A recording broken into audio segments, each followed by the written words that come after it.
In seasons of deep sadness or periods of time where existing doesn't feel good or easy, I notice my tendency to self-sabotage, to pull away from the things that give me life force. However, spring has sprung, and for the last few weeks I've been showing up exactly as I am, and remaining open to receiving even in feelings of discomfort. Every time I step outside and witness life around me, everything feels so much clearer. Most days it makes my worries dissipate, and I'm able to fall back into existence and presence. And even on days when the emotions remain overwhelming, nature seems to hold me through it, creating a spaciousness that would otherwise not exist if I didn't just step outside.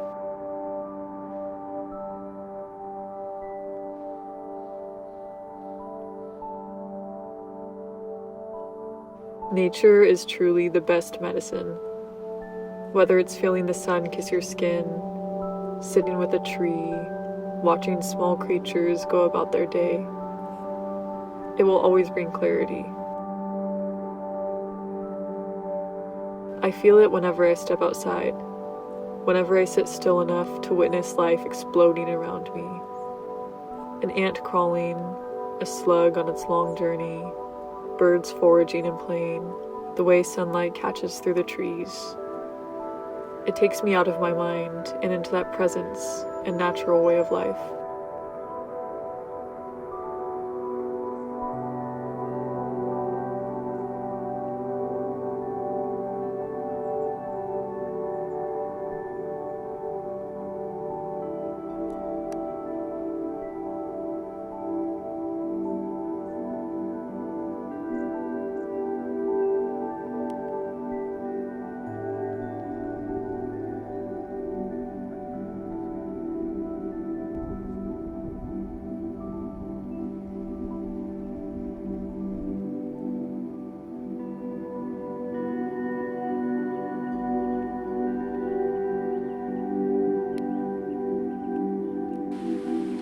Now that it's been warmer out, I've been outside a lot more, taking advantage of the bodies of water around me. The way natural waters cleanse is like nothing else, and it's been my favorite way to end a workday or beat that afternoon slump.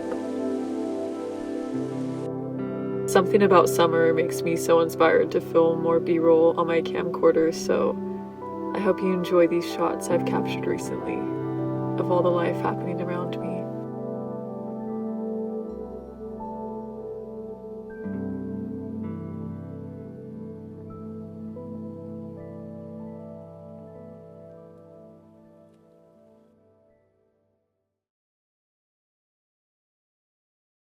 Nature is the thing that I continue to come back to. It is the healthiest relationship of my life, or the thing that I have the healthiest relationship with, or maybe it's actually like the healthiest partner.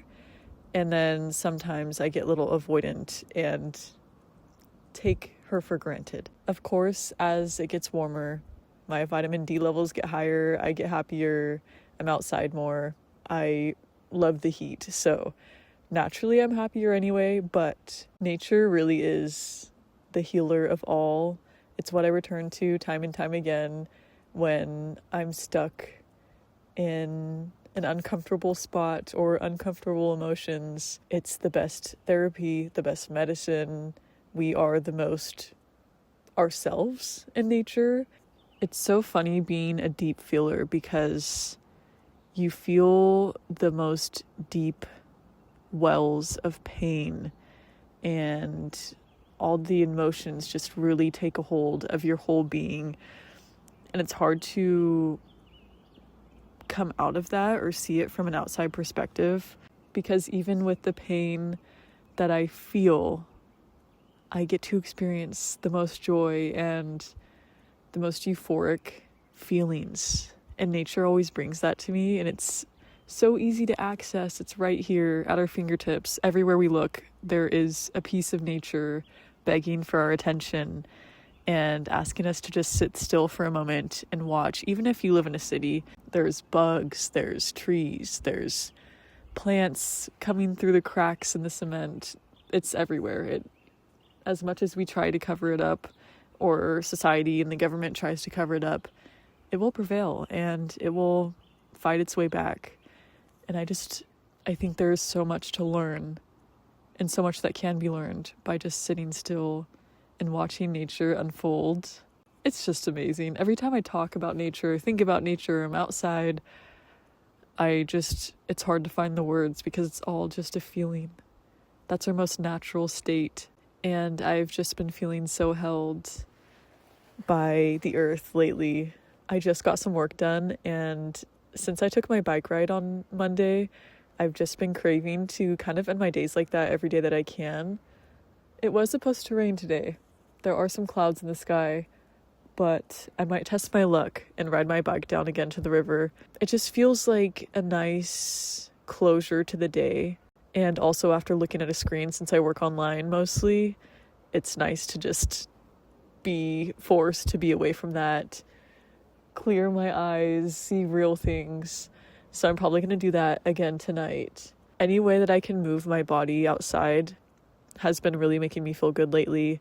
And just using movement as a way to expel any stagnant or negative energy is amazing. But pairing that with being outside is so joyful. So bike riding has been fun. I've been doing some like qigong type stuff in the morning, just to get my lymph and all my energy just kind of flowing through. Of course, swimming lately has been amazing. There's also been so many animals around the property. Deer every single day paying visits. I miss them so much. There's a young buck and a little doe. The birds, the slugs, which is bittersweet because they are eating some of my plants, which I need to do a little garden update.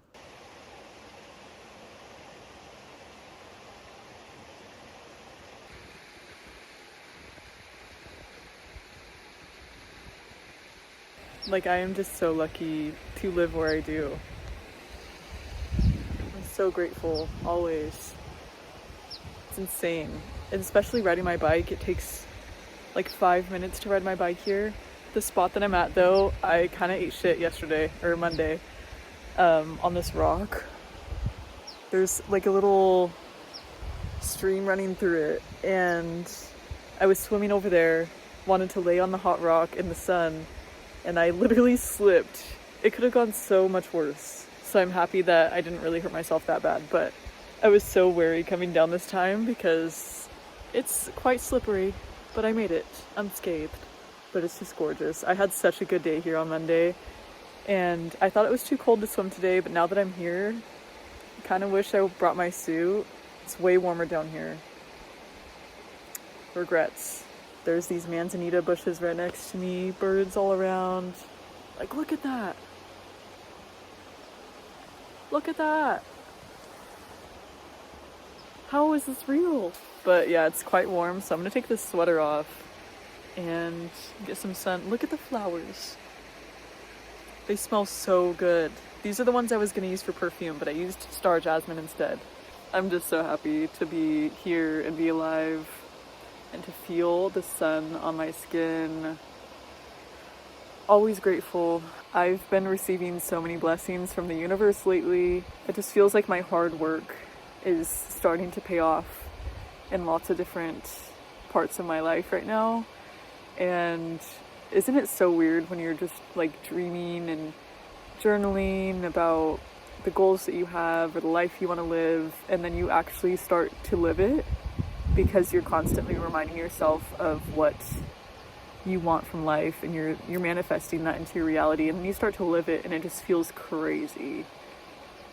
Like, I knew it was possible, but now that it's here, it feels like I'm dreaming. Time to lay on this rock.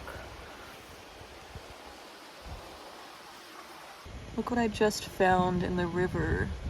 I thought he might still be alive, but unfortunately I think he's passed. So pretty though. I've never found a dragonfly before.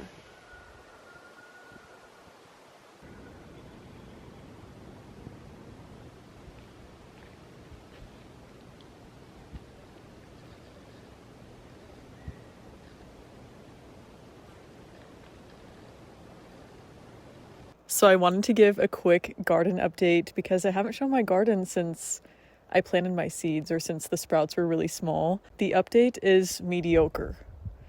Not gonna lie. Lots of things have been eaten by some critters here. Mostly I've been dealing with banana slugs, which is really sad because I refuse to kill a banana slug. I've always loved them, and they are literally eating everything. I know people do beer traps and all these things, but I just can't. So I will just accept that I am part of the ecosystem and that I'm pretty much growing little sprouts for the slugs.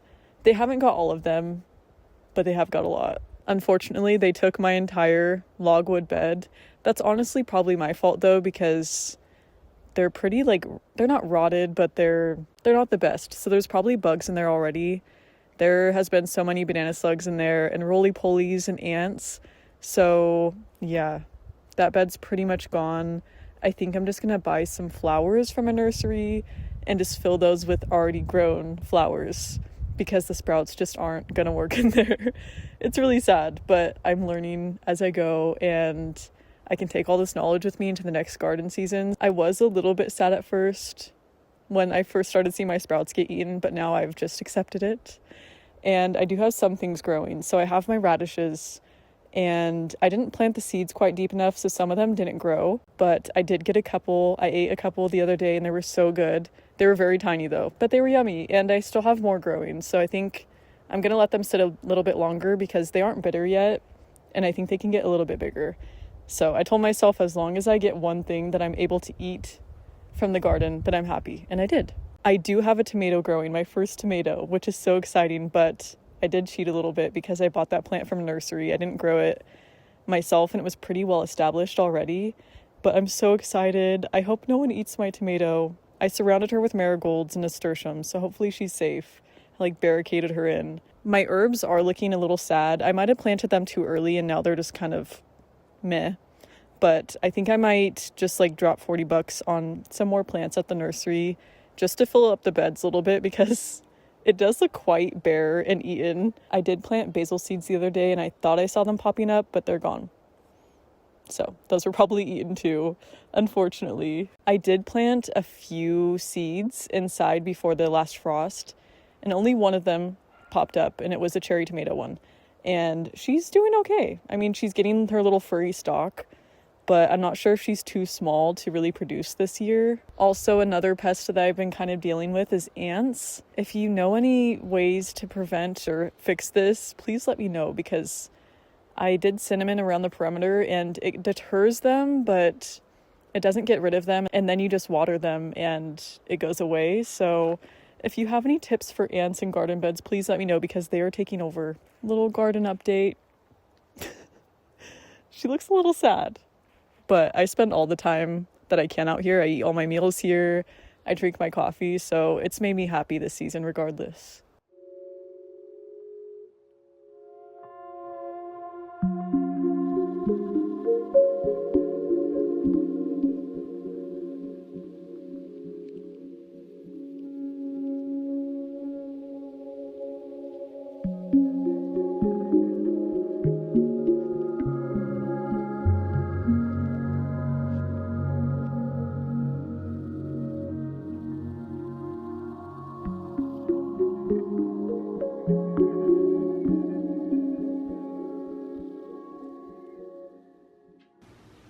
Okay, the kitchen's a mess, and my bangs,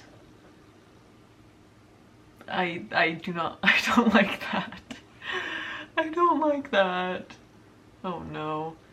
I think I put some face oil so they're just a little bit greasy, and I've been doing a side type bang, but they dried naturally today and I don't love it. But I'm going to make my chocolate milk and share with you how I do that. Chocolate milk time. Ingredients for chocolate milk are milk of your choice. Mine is the grass-fed Alexander Dairy. It's my favorite. I just wish it wasn't in a plastic container, but I love this brand. I know the owner personally, or the owners, and she's just amazing, so I like to support them. You can use regular milk, you can use plant milk, you can use anything. And then I throw in some hemp seeds for extra protein and omegas. I'm vegetarian, so I try to get as much nutrients as I can from like nuts and seeds and things of that nature for my healthy fats and all of that. And these have a ton of stuff. It's like a superfood, dude. So much good stuff in here. Predominantly iron, niacin, magnesium, zinc, copper, and there's 10 grams of protein per 3 tablespoons, which is really great. So I kind of just throw these on everything that I can, and I always put these in smoothies too. And then maple syrup for sweetener. Ooh, and I put a little bit of coconut oil, and then I use cacao powder for chocolate. The coconut oil, guys, is so good. I just put like a little bit, but it adds such nice flavor and sweetness. But I use this cacao powder and a little dollop of coconut oil. I need to melt this down though, because last time I didn't, and it didn't mix fully in with it. But I literally just blend that together in a blender, and it is delicious. I like doing this for like a sweet treat slash protein situation, just to get extra protein in. I've been working out pretty consistently for the past couple weeks, so I'm trying to maximize my gains by making sure I'm getting enough protein. So let's blend it up. I don't really measure fully. I kind of just play it by how I see fit. Let's blend her up. Also, look how cute Summer is in there right now. She's just grooming herself. So sweet.